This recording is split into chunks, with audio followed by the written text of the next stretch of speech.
Time to evacuate the galaxy.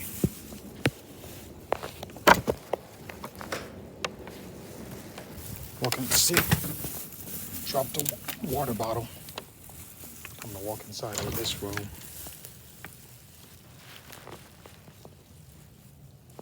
Just came inside. Whoa, that sounds kind of wrong. Somebody at the desk was looking at me just now when I did that 360. But yeah. What is this? I just activated a ruler on my thing. But yeah, I don't want to sit here facing the door because it's going to look like I'm trying to see what people are doing. Like I'm trying to be like super observant. So let me see. I don't want to sit with my back towards that door because it's going to look suspicious, but maybe less so because people will know I'm okay with them seeing what's on my screen. So I don't want to pick either of those. I'd rather have my side profile facing the door. Front or back might look sketchy. Even, even if it's not a legitimate concern, they might want me out of here for an event or something, or even if they don't, they might literally invent a reason but to keep this place clear or something. Some people occasionally walk in, so I'll just try and sit in a way where they're gonna see me. Let me scoot back because there's a pillar right here blocking. I want most of them to see if they're walking toward the door. But yeah, I do want to start by saying my plan was shit. Let me prop this up on my backpack. So my plan was never to actually be home. I just wear these so people don't bother me. Yeah, these are off a lot of the time. My plan was never to actually be homeless. I didn't want to. I was forced in this situation. So, but there are some idiots out there who somehow prefer this over living in an organized housing situation. So if you've never been homeless before and your plan is to just become homeless and deal with it at some point in the future, I'm telling you right now, don't become homeless because a brother can't even lay his head down to sleep for a little bit without some type of without someone bothering me in some type of way, shape, form, or fashion, some type of obstruction. Like you can't just sleep and wake up naturally and stuff like that on my days off. Like at the library, for instance, over here, they don't want a young brother sleeping. Like, I'm sure it's because of past examples of like homeless people going over the top, like trying to build beds or trying to camp and hide from security overnight after the library closes or something like that. That's most likely what led to them not even letting us sleep, like just sitting here on a chair and just laying my head down. Just laying my head down and then just rock out like that. They don't even do that. They might let you know politely, like tap the table or be like, yoo-hoo. I was wearing headphones and I looked up. She probably realized my headphones were off. But in general, anyway, that's probably what led to them not letting us sleep later on down the line. And in general, the library is pretty chill. I mean, they're cooling. I can still get a cool 30, 45 minutes of sleep at a time. I can sleep at the homeless shelter until 12 p.m. But it's just they used to wake us up at 6 a.m., but just the amount of hoops I had to jump through to get that, I had to get that approved. And then I thought I was approved for a shower, but for a whole week, there was a typo in the system. So I had to have him retype it. It said, let him show something, something. Then a whole week later, now I can shower at 10 a. They said, let him shower at 10 a.m. when he wakes up. And this is, the place where you sleep and shower is all upstairs on the second floor. There's a first floor and second floor. The bathroom is closed, and they try and send everybody, when they send everybody down, they close the bathroom automatically. So I have to go find someone who can open the shower, the upstairs bathroom where there's a bathroom and a shower area, all with no privacy as I described before.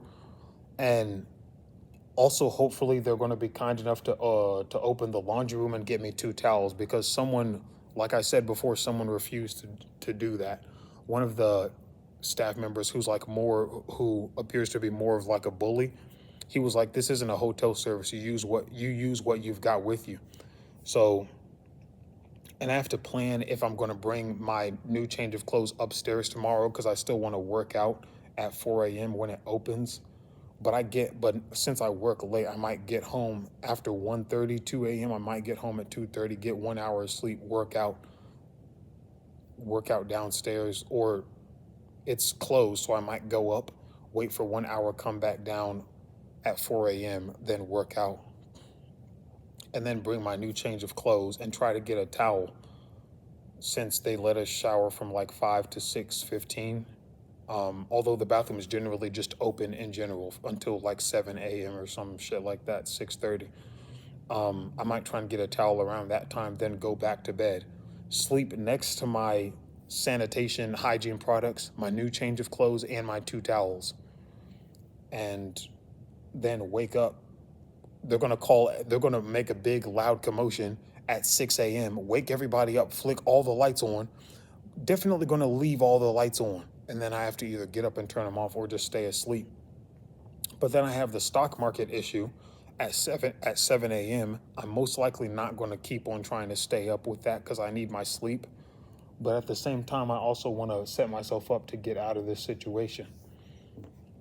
But and you see, like the rigmarole you have to deal with. If it was just my own place, I wouldn't have to plan if I can when I can reasonably work out. And plus, you have all the crazy people, and it's like yeah, but yeah, I can sleep in the homeless shelter until 12 p.m., but I don't even really want to be there. But I mean, look at this. I can only sleep outside of that. I can only sleep when I'm sitting down on a chair, even at the homeless shelter before I got a job, like the first few weeks or so. Um, I moved there I got into this system on September 28th, and I got a job on October 28th, exactly the exact day. And then I was at the residential center, which is like an upgraded place, for 5 days from the 17th until the 22nd, 17, 18, I believe so, or the 21st or 22nd. But yeah, I can only sleep pretty much when I'm sitting down on a chair if I don't want to be there. I got random insects biting me, literally. I can show you a picture. It's 6:01 now, but this was like much later today. Today, if you look right here, it was a lot better. I was sitting out there by the sunlight. Oh yeah, here it is. The itch is pretty much gone. So, and I saw a random tiny spider crawling on the desk in front of me. Oh, when I was over there, sitting right there, and I was sitting on a chair by myself, by that window right there, from where my other videos are at, because I just love being alone. Like sometimes, like even if I had people, friends and family around me 24/7, I would actively make set time aside for me to just be by myself because I just like peace and quiet. And um, yeah, I got I got an insect bite even though I've pretty much been inside all day. And when I get extra food, I'm not allowed to bring it inside the homeless shelter. And those who wish to bring food inside have to pretty much smuggle it in. Like I've seen other people eating chips and stuff.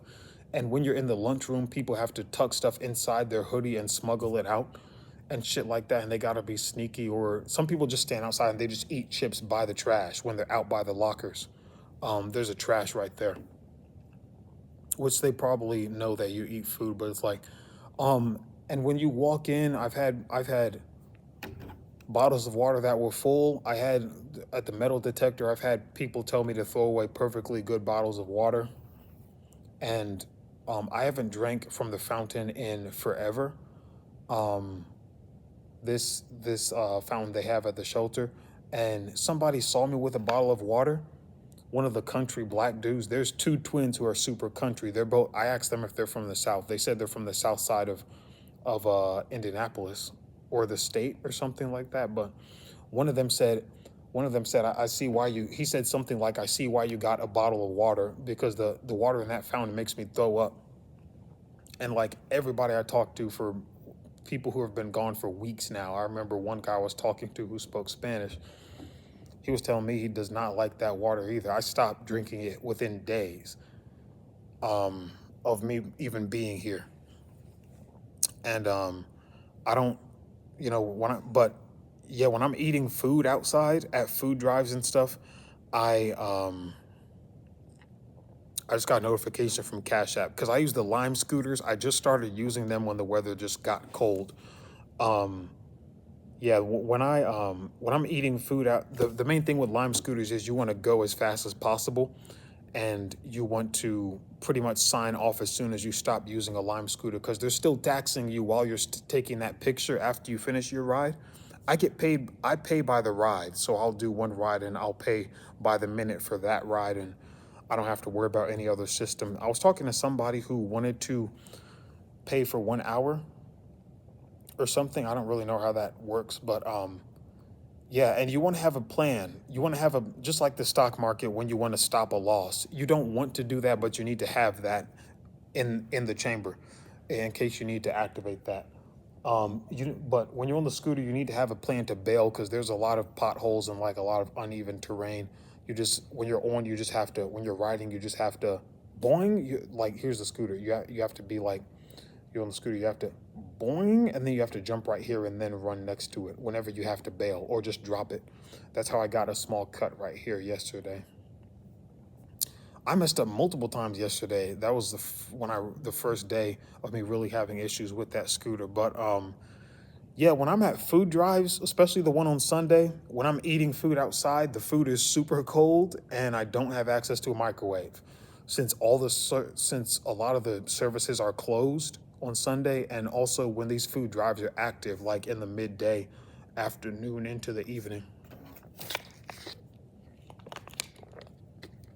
And of course, the homeless shelter doesn't give you access to a microwave since you can't have food in there anyway. And you're around people who are coughing all day, unless you find somewhere else to be like me pretty much every day. Today's my off day. I haven't been there since 8 a.m. Since I haven't been there since 7:30, 7:45, 7:50 a.m. And it's 6:06 now. I've been gone for 12 hours.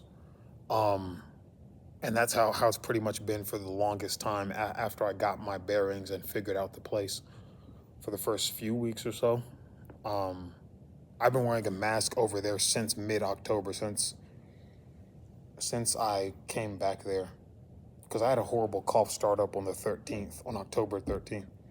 Left on October 17th, I was coughing like mad. Every time I would try and go to bed, I would cough a billion times. And I still wear a mask over there at that shelter. I don't even know if if I have the mask with me right now, but it's black and it's like shaped like that. It's got a point at the front. But yeah, a lot of services are closed when those food drives are active. And the homeless shelter, um, okay, I already said it doesn't give you access to a microwave. And you're around people who are like sick. There was one guy today, the guy with the golden spoon in his hair, from another video. Today he was on the ground like this, prostrating like he was praying in Islam, and then he got up on his knees and fell back and started crab walking, like he was on his hands, and his pelvis was up in the air and feet when I was driving away from the shelter. And there was one time yesterday where he was laying down and people were like, "Hey, we got to get to our lockers, man." And he was like, "My locker's right here." He was laying down on the floor in front of his locker, and they were like, "We don't care." And then one of the staff members told him to get up. And then one of the other people who lives there was like, "Get your R-worded ass up, man." That was pretty much after he already got up, but I of course don't utilize that word in a non-medical context. But yeah, that's yeah. I just find ways to always get up out of there. So this is not a glorious experience. I'm in the process of getting a second job.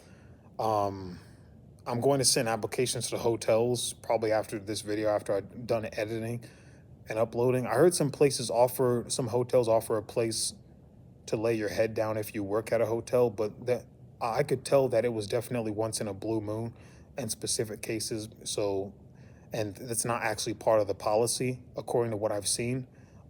And something like that is just like too good to like to assume that it's true, but like assume that it's false. But if it's true, then rejoice, if you will.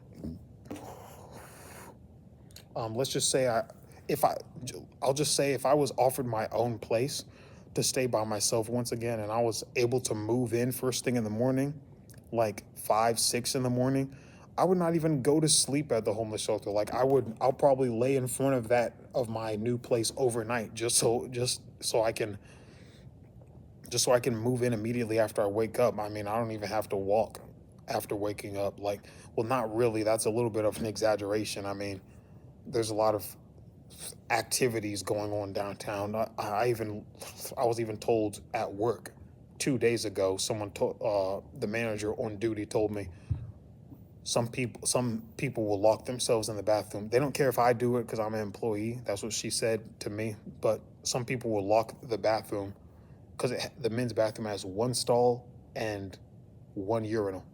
Women's bathroom has two urinals, I believe. And people will lock themselves in there to do H or to do M word, M word, M. And I was like, they actually do that? And she was like, it's downtown. But yeah, I wouldn't actually stay outside overnight. But yeah, but it sort of drives the point home that like how badly I want to get out of this situation. Like, you think I want to stay here? Like, but yeah, don't let homelessness become part of your actual future plans. I did not. I did not.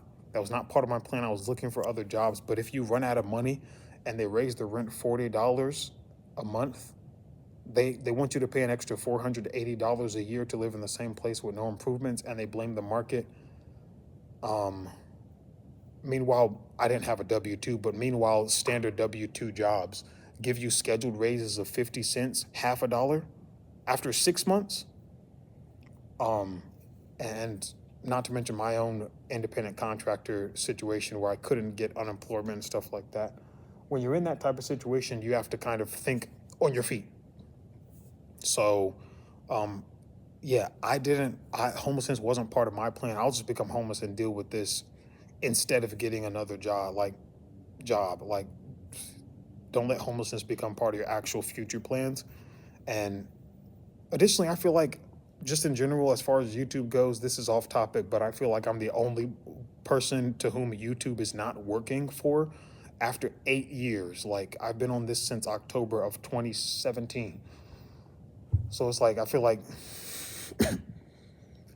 if some people say, oh, people in America love the British accent just like people in the UK love when you have an American accent. I feel like I could go in there with my American accent and not pull nothing, but that's not even entirely accurate because I still pull. I've pulled women here. It's just I'm not terribly good at that. So, but you can improve. Like, there's no need to be like especially people who get the types who get upset at women or stuff like that. I had to deal with a guy like that. He was obsessively typing under my stuff because the way I was operating conflicted with what he believed. Like I was in a certain situation, and he believed that I should give up because he gave up on himself. So um, the only problem is when you've already pulled women, you don't really worry about if you will. It's just like there's a lot of ways to attract people. Like, it could be physical. There's a combination of physical and tangible and intangible characteristics. Somebody standing by the escalator, they walked in front of it and then turned around and walked. It's a black guy with a beanie and a hoodie on and baggy jeans. But somebody could be physically attractive. So you could have it could be a lot of things, but there could be one main thing that seals the deal. You're physically attractive, or you're confident, you are good at spitting game or something, verbally, or you just have a confident attitude, or you're funny, your personality, or you have something in common, like you both meet at an anime festival, or proximity could seal the deal if you're not that attractive, not that funny, and you don't have common interest. Maybe proximity as in you've worked around her for 8 years or some shit, but or however long to become comfortable. She's looking for someone, you're looking for someone, and you just happen to happen to be around each other. What is this? The fuck? A fucking AI picture, edited picture. But yeah, you would think, but the amount of freezing cold nights, and they said they wanted us to get one sheet when it got colder. But when I came in late September, pretty much all of October, almost nearly up until mid-October, maybe, we were able to use two sheets. Now that it's getting colder and winter contingency doesn't start until December 1st. But even before that, they're already telling us to get one sheet. You would think a homeless shelter that's been around for like 100 years and is supported in whole or in part by the NFL, and in some way, shape, form, or fashion, because it's supported in large part by the specific NFL team here. And you see a billion people in certain situations, and just civilians out on the street wearing memorabilia and hats, outfits, and stuff from this NFL team. And this NFL team came here a little while ago because they are partnered. You would think a shelter that has that type of partnership with the richest league on the planet, the NFL. And I see some other people getting invited to Pacers events, homeless people, and so not just NFL, but at least affiliated with the NBA. You would think said shelter would at least be able to come up with like 600 blankets after being around for over 100 years, because they said up to 300 max capacity. They can hold up to 300 people or whatever the case just so happens to be.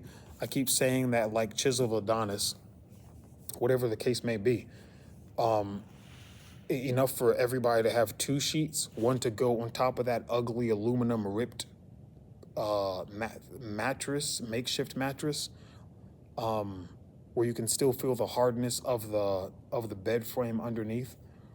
One to go on top of that, one new sheet that you can sleep on top of, and one new sheet that you can put on top of yourself. Come up with 600 blankets or something after a century. Oh, a few days ago, somebody was coming into the homeless shelter next to me, actually yesterday, and he was complaining how cold it is. He said, "Y'all gonna kill us out here. We cold," and stuff like that. He was like, "I'm in a certain letter dorm," and he was in the same dorm as me. But then he started rambling. He was like, "Church, tabernacle, y'all trying to kill us." And then he was trying to walk out the gate when they wouldn't let him in. They were threatening to kick him out and tell him to wait. He was like, "All three of y'all are only in here because I'm not even supposed to let y'all in here." It was me, him, and another older gentleman. And the guy that was going crazy was like around 10 years older than me. I don't know. He was like, "Y'all," he started going on about, he was like, "Y'all not Christian, y'all fake Christian. Y'all got $15 y'all make what? $15 an hour? I can make 1,700 a week selling drugs. I can smuggle drugs in here. I can smuggle a gun in here. Even though you got a metal detector, I can still do my thing." Y'all, and he was like, "Y'all not even Christian. Y'all probably don't even eat wheat bread or something." I don't know what he was going on about after that. But yeah, he was complaining how cold it was, and he was in the same dorm as me. And before that, I just met him yesterday, by the way. I saw him enter with me, and then I had no idea because he came in and took the bed of somebody else who was going insane. There was another person talking to themselves, and then that was the last time I saw him. Then this new guy replaced him. But he's been here before. He was like, "Is such and such here?" And then the staff member was like, "I know such and such. He don't work here no more." But yeah, days before, a few days ago, there was somebody else in my dorm at nighttime while we were all going to bed who was saying how he used to live in a 4-bedroom house, and he went from he said he went from a California king-size bed to, in his words, a BS ass shelter with bunk beds. And then I think he even compared it to prison, and somebody else said the beds were definitely built by prisons. And then last night, before we went to our bed, this guy that used to live in a place, he was like, we were in the locker about to go to bed. last night, and he was like, I'd feel uncomfortable, and their goal is definitely to make us uncomfortable. And then what's it called? And I was asking him, didn't you say a few days ago you went from this to this? And then also on the original day when he was talking about it while we were in the dorms at night, when I first heard him talk about it, he was like, he woke up one day and half his shit was gone. Like his family took it, and then he was getting a call from his mom talking about we need to come together, and he was like, suck my D word. I went from this to this. You can suck my D word. And he was like, you want a grandkid? Ask your like D word for lesbians. Ask your D word ass daughter to give you one, or your B word ass son. He was just like, he was talking to, I guess, someone he was cool with about his situation. And it's like, just like for me, even though I can predict some people probably had money in my family, it's like if I'm in a situation where I have money and people come to me, it's like, I just hope that people don't ask me to go too far, because I'm going to be like, the links that you're asking me to go for you, nobody went those links for me when I was struggling. So that's my thing. I'm sure a lot of people had a lot of money, but just nobody says, hey, I know we're family and I have money, but I don't want to help you. Nobody's going to say that. But the only person that could help me in a tangible, well, some family drove me back and forth and other families sent me certain amounts of money. Yeah, totaling less than 300, I believe, but I don't really get used to asking people, because I always see it from a viewpoint of nobody's helping. I never assume somebody's helping me out of the kindness of their heart. So automatically I'm offering some type of money in return for them helping me or driving me somewhere. And one of the family members who was driving me back and forth to move my stuff said, for you can forget about the last X amount of money, because I was paying them for every trip, every day that they helped me. But nobody could give me a place to stay. Okay. My whole thing was, I never came to anybody and said, I know you have the money. Look at the place you're living. Look at your situation. I didn't come to anybody like that. I just said, if you want to help me, that's fine. But if not, and then the one person who could hold my stuff was a friend, who could realistically hold my stuff. But yeah, today I volunteered at Second Helpings, and the thing is, I prefer, like when I'm over there, I can actually be around people who are well-to-do, not just physically, but also physically clean, and they're also doing well up here, generally speaking, because your boy's a little bit wacko. But I was talking to one woman on my first visit there last week. I think it was exactly a week ago. That was when I was just scoping the area around, talking to some of the people there.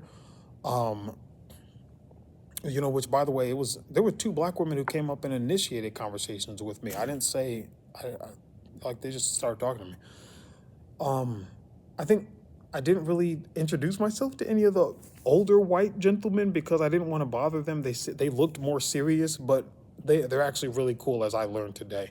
But one of the black ladies I was talking to last week was telling me about how she was reading a book about that one Middle Eastern activist, Malala, and she was reading another book. The women there are educated, attractive, and often young, but like young adults.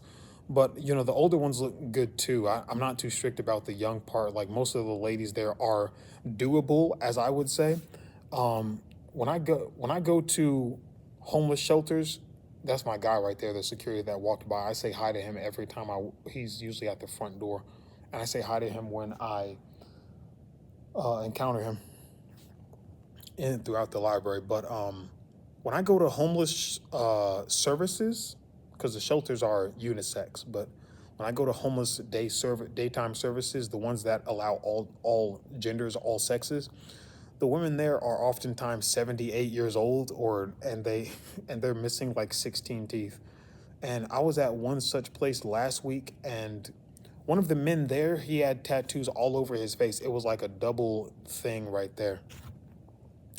Like he was, it looked like he got jumped by like he got fucking jumped by 4 fucking ink cartridges, and they were all armed with needles.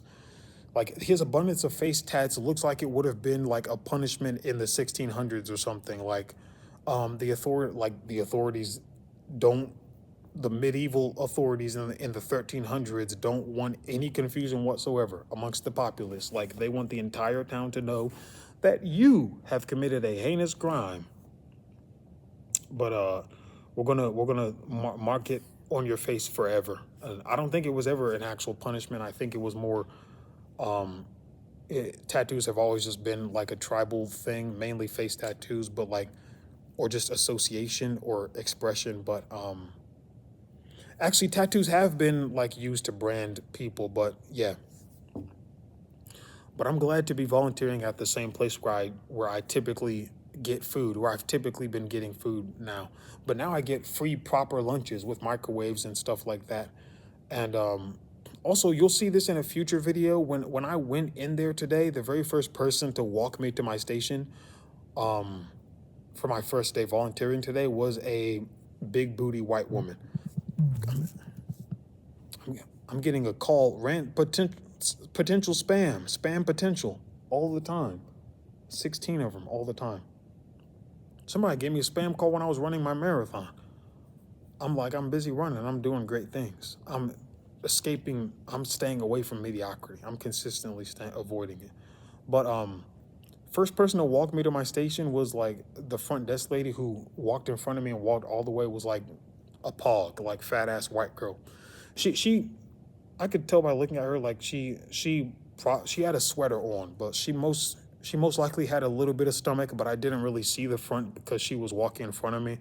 I kind of saw her when I was talking to her and introducing myself, and but even still, like with some extra size, that ass was really sticking out. Like, if you're a woman and you start eating a little bit more than last time, shout out to Greg Doucette. The fat is most likely going to gravitate already towards your hips and thighs. Like, I don't think too many women will get upset at my standards because women comfortably fall into that, into what I'm attracted to. Like, that's what would happen even without working out or anything. And a lot of those women are in shape as well. So I'm not looking for women who have like giant shoulders or who look like they run triathlons or do CrossFit or something. The triathlon ones be skinny with like arms, with like muscular arms and stuff, and not too much ass a lot of the time because they're doing super ultra long distances. Who run triathlons or ultra marathons or something, 100 miles. The CrossFit women look nice, pretty nice in my opinion, by the way. Random tangent, but I just don't particularly want muscular arms. I don't want them specifically, but I'm cool with them. I can overlook it, I guess. It's not something that will kill the vibe. It doesn't take points away. But it doesn't add points. It's just something I can accept. That's not going to kill the vibe. Neither will a woman being tall kill the vibe. Like, actually, I actually like tall girls. It's if you're not tall, you don't lose points, but if you're tall, you gain points. If that makes sense. But yeah, that's pretty much been my day. Just after this, I'm going to apply to other hotels. It's only 6:27. I got an hour and a half. Thank goodness it's Monday. They're open late, the library, till 8 p.m. And I'm going to try and actually call some hotels and see if they're hiring, because I've gotten jobs by calling people who haven't responded online. But the job I have now at Arby's, I got from just applying straight online. So I guess I'll just focus on applying online right now, because I often call and they say, fill out an application online. So 35 minutes.